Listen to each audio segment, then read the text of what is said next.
Welcome to the news on NTA International. I am Nina Daniels. Let's begin with the headlines. Russia and Ukraine sent back 146 prisoners of war in large-scale prisoner exchanges, result of 3 rounds of talks in Istanbul between May and July.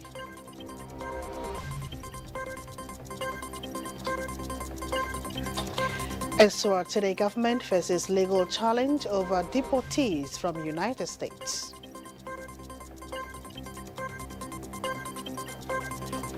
Plus, Nigeria mobilizes 70 billion naira to build farm cities across 6 geopolitical zones to engage persons with disabilities.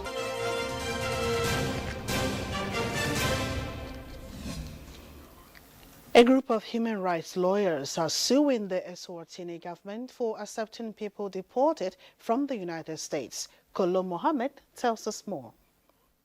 The group of lawyers said the secret deal with U.S. President Donald Trump's administration to accept third country deportees is unconstitutional.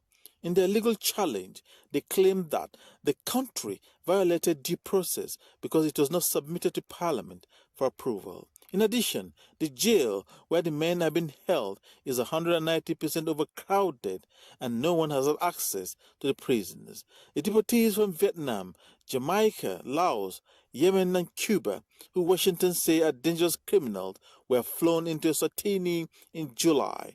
The country says it is holding them in solitary confinement until they can be repatriated. The imprisonment at the maximum security Motasha Correctional Center has caused outrage in Eswatini, an absolute monarchy ruled by King Mswati III. The king previously said the deportees posed no threat and that the agreement was based purely on its good relations with Washington. Attorney General of Eswatini told news agencies that the case has no basis, concluding on the note that it was a frivolous legal application.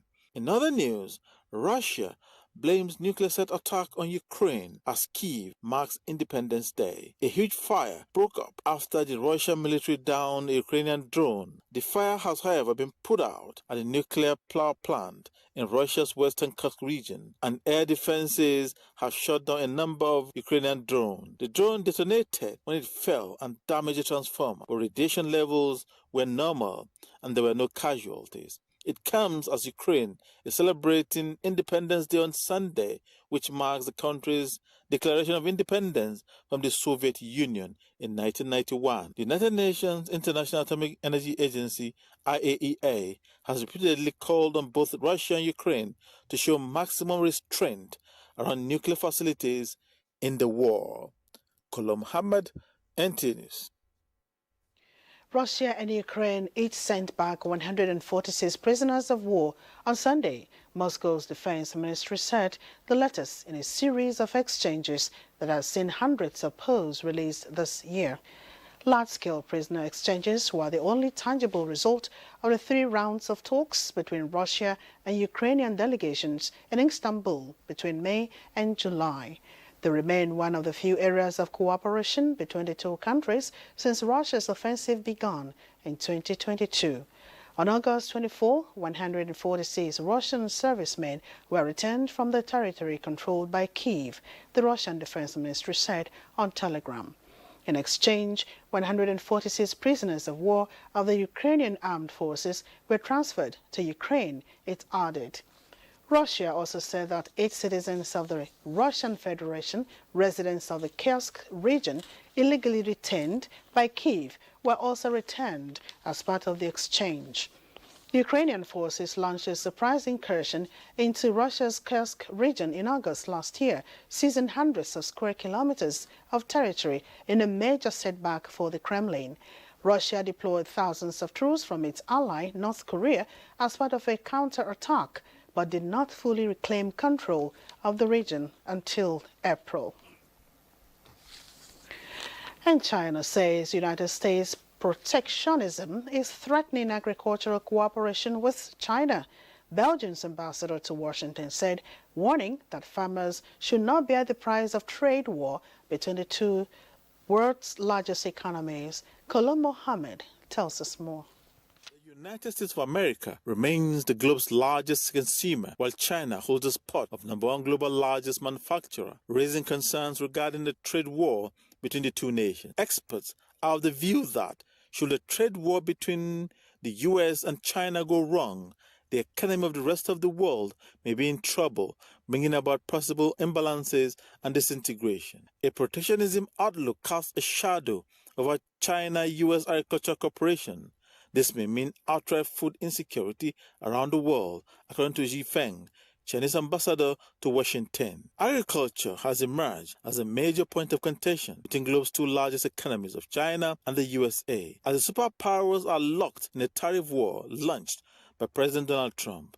China in March slammed levies of up to 15%, $21 billion worth of American agricultural food products in retaliation for sweeping U.S. tariffs. Washington and Beijing this month extended a truce for 90 days, serving off triple-digit duties in each other's goods. U.S. agriculture exports to China fell by 53% in the first half of the year from the same period in 2024, with a 51% decline in soybeans. Kolo Muhammad, NTA News. The UK government vowed Sunday to overhaul its asylum system after weekend protests broke out across the country at hotels housing migrants. The government said it will establish a new independent body to hear appeals by failed applicants more quickly as it attempts to end the costly use of asylum hotels, which have become the target of protests. The Labour government said on Friday it will appeal a court ruling blocking it from housing asylum seekers at one hotel in southeast England that became a flashpoint for demonstrations. The ruling triggered the announcement of protests and counter-protests outside hotels accommodating asylum seekers around the country. Demonstrations under the Abolish Asylum System slogan were held on Saturday in cities and towns, including Bristol, Exeter, Tamworth, Cannock, Northampton, Liverpool, Wakefield, Newcastle, Aberdeen, Perth, and in central London. Police separated rival groups in Bristol, with officers scuffling with protesters. 11 people were arrested for various offences, including being drunk and disorderly and assault in Liverpool. The protests began outside a hotel in Epping, southeast England, after one resident was charged with sexually assaulting a 14-year-old girl. Further protests were planned on Sunday in Manchester, northwest England, and Dudley in the Midlands. Spain is tackling several major wildfires in one of its most destructive fire seasons in decades, fueled by climate change, as the end of a severe 16-day heat wave and expected rainfall raises hopes that an end may be in sight. Thousands of firefighters, aided by soldiers and water-bombing aircrafts, continue on Tuesday to fight fires tearing through parched woodlands that were especially severe in northwestern Spain, where the country's weather agency EMET reported a still very high or extreme fire risk, particularly in the Galicia region. Although improved weather conditions in recent hours have brought some relief to certain areas, the scale of the emergency remains enormous, with parts still burning and unprecedented environmental damage. The wave of fires has become one of the most serious the country has seen in recent years. The extent of the damage has led the Public Prosecutor's Office for the Environment to ask its provincial representatives to verify that the most affected municipalities had the correct fire prevention plans in place, as required by 2003 forestry law. In total, the EU fire monitoring website said over 350,000 hectares had burned in Spain in the last 2 weeks. Spain accepted international aid from 5 European countries to combat active forest fires. Germany is deploying 50 to 60 firefighters with 20-plus vehicles to Extremadura. Slovakia has provided a Black Hawk helicopter stationed at Pino Francudo base in Caceres. The Netherlands is sending 2 Chinook helicopters to Lyon Air Base. France and Italy have already contributed aircraft 2 French Canada Air tankers operated from Santiago de Compostela before returning home, while 2 Italian aircraft helped with firefighting missions in Lyon. Nigeria is poised to draw significant investments into its agricultural sector as the country hosts the International Agriculture Expo 2025. The expo aims to elevate Nigeria's agribusiness potential and strengthen its position in the global agricultural market. It aims to position Nigeria as Africa's leading agribusiness hub by promoting local innovations, empowering women in agriculture, and connecting farmers to international markets. The event will address critical challenges, including post-harvest losses, limited access to finance, and inefficiencies in logistics and supply chain, while contributing to global food security and sustainable agriculture. This program is tailoring to that, to really be able to really give Nigeria that particular edge. And this year, we have been able to get different representation, both in the old geopolitical zone of the country, and also from some African countries that have also made inquiry, to be part of this. And this year too, we have over a lot of conferences to be able to build the capacity.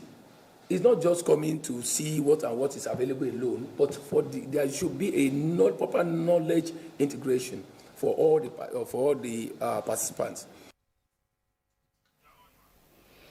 There seems to be more sunshine for the community of persons with disabilities, as disability advocates are being deliberate in their response to inclusivity and empowerment for persons with disabilities in Nigeria. Gufan Saji Ugwanye reports that this time around, 70 billion naira is being mobilized to build farm cities across the 6 geopolitical zones to engage PWDs in entrepreneurial skills. Joshua Omala is a wheelchair user who sits at the gates of the Federal Secretariat, Abuja. As a person with disability, he says navigating through daily living is quite challenging. Sometimes you want to get a vehicle. It's not everyone that will carry on his vehicle because he's looking at how can I carry this man. A lot of our people on the street who come out so that they can give them, provide what they need from them. It's not money. Everything is not money. Teach them what to do, teach them some skill, give them something that they can do to come out from the street.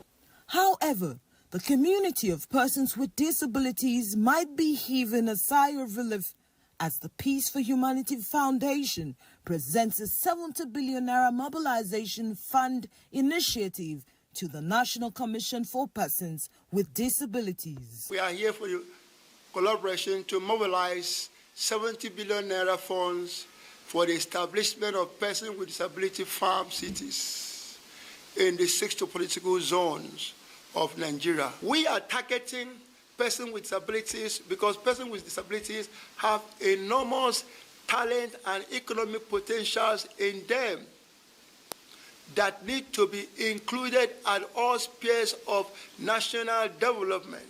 If they have things doing, if they are farming, cultivating and producing their own food, I bet you that 70% of these beggars will be off the streets. As a commission, we will grant full participation to this and similar efforts that aim at empowering our community. With this firm commitment, the likes of Omale and the community of persons with disabilities will be able to cater for their financial needs and will no longer have to survive off handouts. In Abuja, Gufan Shaji Ugwanyi, NTA News. This is the news on NTA International. Welcome back. The Nigerian Air Force under Operation Hiding Kai has intensified efforts to dominate the battle space and deny terrorists freedom of action in the northeast. In a precision air interdiction carried out in the early hours of 23rd August 2025, the NAV killed more than 35 terrorists who had converged near the Nigeria-Cameroon border following an attempted attack on ground troops at Kumshe. A statement by Director of Public Relations and Information, Air Commodore Ehimen Ejodeme, indicates that acting on multiple intelligence from several sources, the air component executed precision strikes in successive passes, engaging the terrorists and killing the terrorists at 4 identified assembly areas. Following the operation, communication was re-established with ground troops, who confirmed that the situation around their location had been stabilized. The latest operation demonstrates the NAV's unwavering commitment to providing close air support to ground forces while also disrupting terrorist logistics and movement corridors along the northeast border regions. The Chief of the Air Staff, Air Marshal Hassan Abubakar, commended the professionalism of the air crew and reaffirmed that the NAV will sustain aggressive and intelligence-driven air operations to ensure the complete degradation of terrorist elements threatening Nigeria's sovereignty. National Drug Law Enforcement Agency intercepts 90 parcels of loud in kitchen sinks, arrests dispatch riders distributing illicit drugs in Abuja, and destroys 75,544 kg skunk in Delta, Ondo, Edo, Taraba. Forest recovers 825,000 pills of opioids in Kano, Adamawa, and Kogi. In a statement signed by Director of Media and Advocacy, Femi Babafemi, a 50-year-old widow and fashion designer, Ifoma Henrietta Ezewike, has been arrested by operatives of the National Drug Law Enforcement Agency over attempt to traffic 1.3 kilograms of cocaine using fake pregnancy as a facade to escape scrutiny and detection. In Adamawa, NDLEA operatives acting on credible intelligence raided the home of a notorious drug dealer, Idris Garba, in Kano. The duo of Buhari Ibrahim and Mansu Musa were nabbed at Zangon Dr. Ongogo with about 5,850 capsules of pregabalin, a total of 2.289.49 kilograms of skunk. A strain of cannabis were intercepted in 3 interdiction operations by NDLEA operatives in Kwara State. 2 dispatch riders were arrested by NDLEA officers in a stop-and-search operation in Jabi area of Abuja for distributing illicit substances in the Federal Capital Territory. The commands and formations of the agency across the country continue their war against drug abuse, wider sensitization activities to schools, worship centers, workplaces, and communities, among others, in the past week. While commending the officers and men of Lagos, Kano, Kogi, Kwara, Taraba, Delta, Adamawa, FCT, Ondo, Ekiti, and Edo commands for the arrest, seizures, and their dexterity, Chairman and Chief Executive Officer of NDLEA, Brigadier General Mohammed Buba Marwa, retired, enjoined them and their colleagues across the country to continue with the ongoing balanced approach to the drug control efforts of the agency. The National Inland Waterways Authority, NIWA, Niger-Kwara Area Office, has commenced enforcement of the use of life jackets while boarding a boat with the theme, "No life jacket, no travel." Musa Mikael reports that the enforcement began in Wajibo waterfront in Mokwa local government area of Niger State. The National Inland Waterways Authority, NIWA, has shifted its focus from sensitization to enforcement of life jacket usage on waterways to further ensure decline in the incessant cases of boat mishaps. NIWA, Niger-Kwara Area Office Manager Akapo Adeboye, who led the team to Gbajibo in Mokwa local government area of Niger State, categorically stated that the authority will no longer tolerate non-usage of life jacket, warning that boat owners and passengers who flout the regulation will be prosecuted. This move aligns with President Bola Ahmed Tinubu's commitment to ensuring safety on waterways. So far, we have arrested several today, and until we see change of attitude and behavioral pattern within them, then we will not stop doing our work. We are doing our best to change our people's behavior, just the way you are trying your best to sensitize us and tell us the importance. To enhance emergency response, Niwa also inaugurated an emergency response team and distributed 35,000 life jackets to promote safety on the waterways. Musa Mikhail, NTA News. Political players, government institutions, civil society, political parties, and indeed women themselves have been enjoined to push beyond rhetorics and ensure the practical realization of the 35% affirmative action. This was at a convergence of critical stakeholders in politics, civic ecosystem, and institutions on the participation of women ahead of 2027 general election. It is all about SHAPE, an acronym for strengthening her aspirations for political engagement. Participants recommitted to the attainment of 35% affirmative action in the 2027 general elections. Political demand at a time like this. It is a constitutional imperative, and recognition of women's right to all at the table needs to be at the table where decisions are made to shape policies that affect our lives. Women make up nearly half of Nigeria's population, yet their representation in political leadership remains abysmally low. Why can't we have this? Can't just this be our story in Nigeria? Even if we don't have a female president, can we have a female vice president? The summit had as its theme towards 35% affirmative action, strengthening women's agency in political leadership. Chairman of the All Progressives Congress, APC, Professor Nentawe Yilwada, has commended the renewed hope agenda of President Bola Tinubu in transforming the lives of Nigerians through impactful initiatives and projects. The national chairman made the commendation during a working visit and first phase flag-off of the Renewed Hope Empowerment Program in Bayelsa State, where hundreds of women and youths were empowered. Ebinimi Zetemiola reports. The Renewed Hope Empowerment Program, flagged off in Bayelsa State by the APC National Chairman, is in furtherance of President Bola Tinubu's drive to improve the lives and livelihoods of citizens. Hundreds of women and youth went home with mini buses, deep freezers, generating sets, chillers, cash gifts, and more. Animal lobbied for it, but God did this. It's divine. I want to also appreciate the Renewed Hope agenda for finding us worthy for this great honor. We need to provide a safety net for our people. That is why we've decided to get a few buses to empower our people, so that they can use it to add value to their businesses. So we believe that this will go a long way in empowering our people. This is not just limited to what we have seen here today. They are taking this to every local government in Bayelsa. Nigeria today, look at NELFON scheme. NELFON scheme is meant for students. The APC National Chairman and key stakeholders commended the community development initiatives and other support groups for the gesture.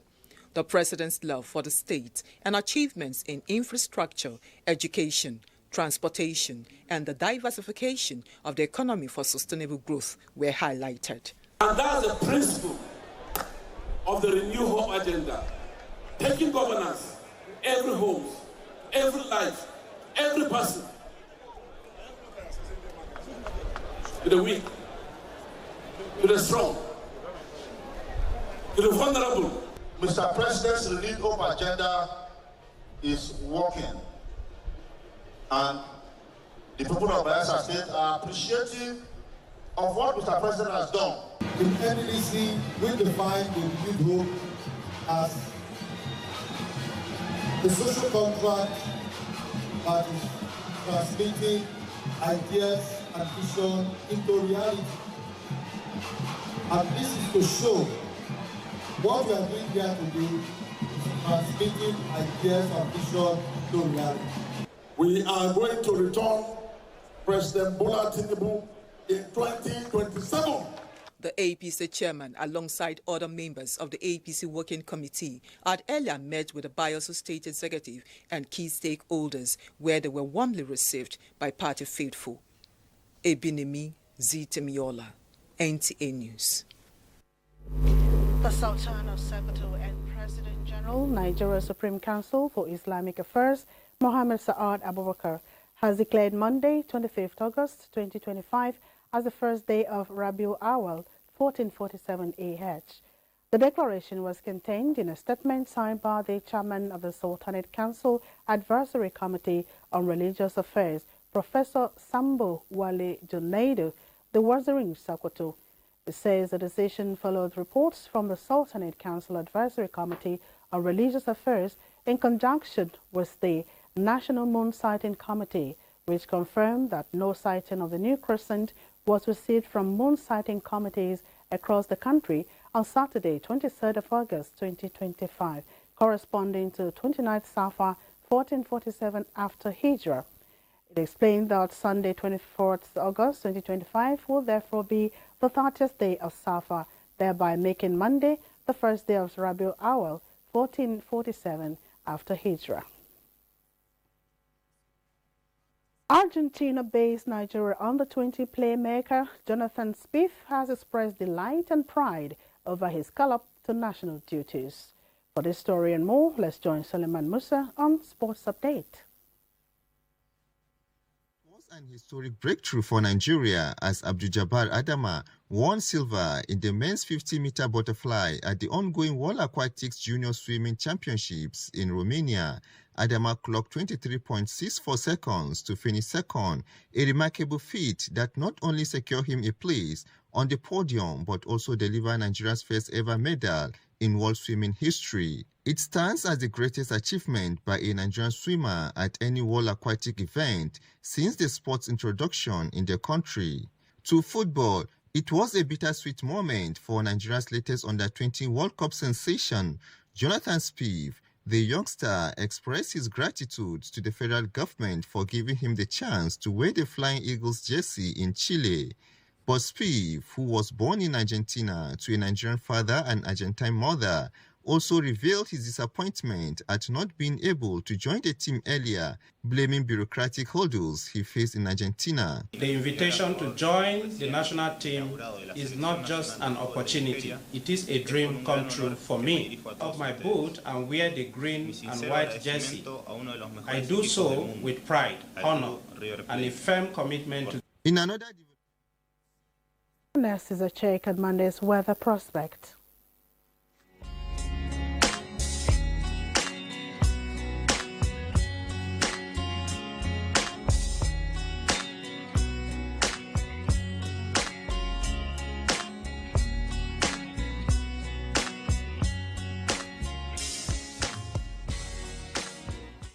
The news ends here. Thanks for your company. I am Mina Daniels.